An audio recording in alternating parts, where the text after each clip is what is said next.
ఈ రోజు నాకు కాల్ వచ్చింది, మీరు అర్జెంట్ గా హైదరాబాద్ కి రావాలని. ఇక నా కాల్ ఎందుకు వచ్చిందో, నేను హైదరాబాద్ కి ఎందుకు వెళ్ళానో ఈ వీడియోలో తెలుసుకుందాం రండి. మీ అందరికి ముందే చెప్తున్నా, నా వచ్చే నెక్స్ట్ బ్లాగ్ లో నేను ఒక పెద్ద ఐటమ్ అయితే కొనబోతున్నా. ఇక నేను ఏ ఐటమ్ కొంటానో తెలుసుకోవాలనుకుంటే ఛానల్ ని సబ్స్క్రైబ్ చేసి ఈ వీడియోని లైక్ చేసేయండి.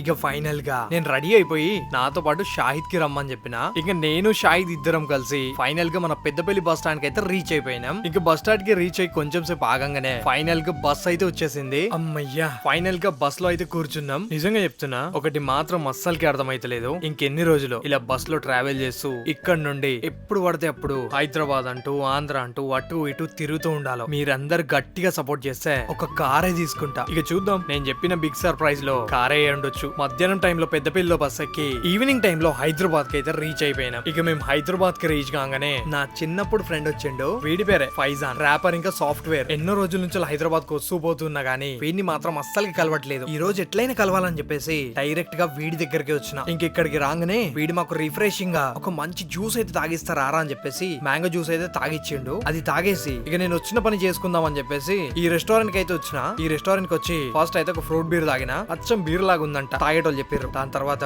అదేమో వైన్ అంట, అది కూడా తాగిన. నిజంగా చెప్పాలంటే ఇవన్నీ నాన్ ఆల్కహాలిక్, అందుకు తాగినా మనం, లేకుంటే అస్సలకి తాగా. ఈ అందరికి తెలిసిందే కదా. ఈ రెస్టారెంట్ యొక్క ప్రమోషన్ ఉందని ఇంత దూరం రావడం జరిగింది, అది కూడా బస్సులో మధ్యాహ్నం టైంలో. కష్టపడాలి, ఇంకా ఏం చేస్తాం. మీరు సబ్స్క్రైబ్ చేయండి.